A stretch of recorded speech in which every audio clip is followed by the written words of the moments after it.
Assalamualaikum warahmatullahi wabarakatuh.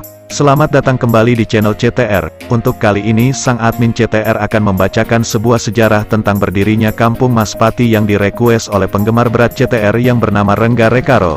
Sebelum kami lanjutkan ke pembahasannya, alangkah baiknya jika kalian semua untuk klik tombol subscribe biar kalian semua tidak ketinggalan informasi penting lainnya. Sudah, ayo kita lanjut.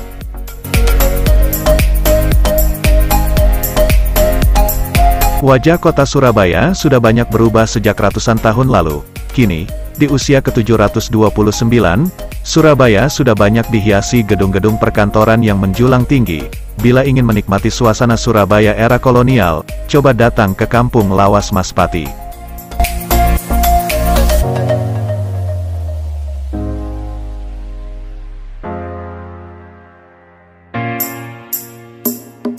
Konon, kampung yang terletak di Kelurahan Bubutan Surabaya ini bahkan sudah ada sejak zaman Kerajaan Majapahit. Nama Maspati sendiri menunjuk ke kawasan tempat tinggal para patih Majapahit. Nama Kampung Lawas Maspati baru disematkan Mei tahun 2013. Setelah kami memenangkan Kampung Green and Clean, sebelumnya hanya bernama Kampung Maspati. Di sini ada banyak bangunan peninggalan kolonial Belanda dan ada pula tetenger, penanda red, bahwa Surabaya merupakan bekas wilayah Kerajaan Majapahit sebelum penjajahan Belanda. Jadilah kampung ini disebut Kampung Lawas Maspati. Jelas kata Pak Sabar Suwastono, Ketua RW 6 Kampung Lawas Maspati kepada Basra.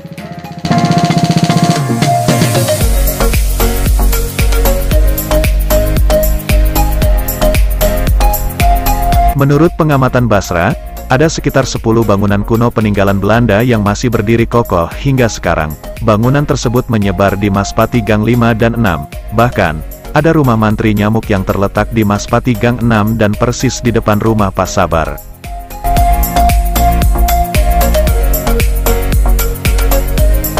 Dulu rumah itu ditempati Raden Sumomi Harjo Carik asal Ponorogo yang pada zaman kolonial Belanda bekerja sebagai mantri kesehatan di Surabaya. Papar Pak Sabar seraya menunjuk ke arah rumah dengan pintu bercat hijau itu.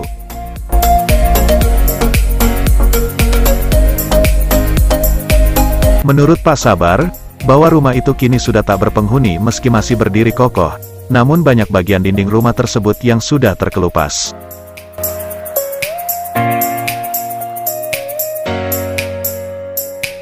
Di bangunan lain, ada juga bangunan kuno yang beralih fungsi menjadi penginapan bernama Losmen Asri.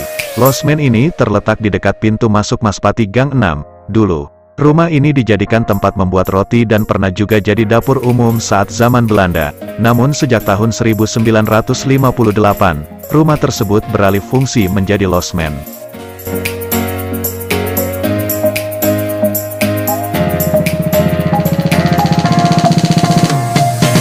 Bangunan kuno lainnya yang masih berpenghuni adalah Rumah Ongkoloro. Rumah ini terletak di Maspati Gang 5 dan dihuni warga bernama Subandi. Menurut Pak Sabar, Rumah Ongkoloro dulunya merupakan sekolah Ongkoloro, sekolah setingkat SD pada zaman Belanda, dan rumah ini dibangun pada tahun 1903.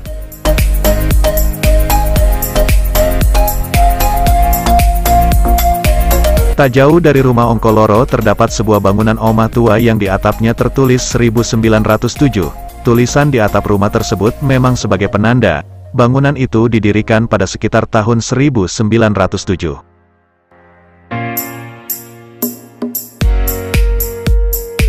Pak Sabar mengatakan, saat zaman kolonial Belanda, tempat tersebut dijadikan lokasi pertemuan para pemuda-pemudi untuk menyusun strategi perang.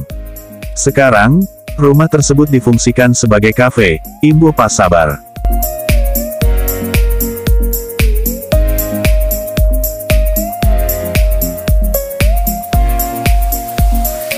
Sejumlah bangunan kuno peninggalan Belanda di Kampung Lawas Maspati tersebut keberadaannya masih terjaga hingga kini. Suasana di Kampung Lawas Maspati pun kian memanjakan mata dengan rimbunnya tanaman hijau di sepanjang jalan kampung yang berpenghuni 375 kepala keluarga.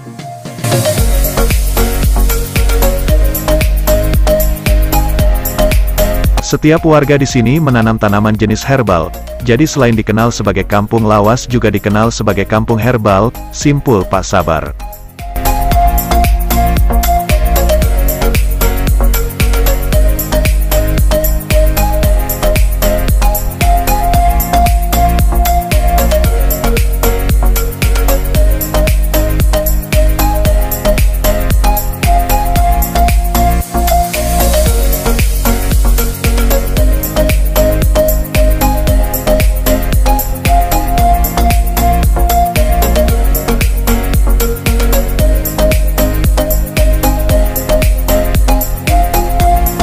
Oke, segitu saja pembahasan soal sejarah berdirinya Kampung Maspati.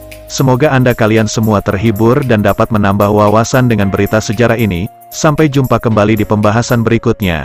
Akhirul kalam, wassalamualaikum warahmatullahi wabarakatuh.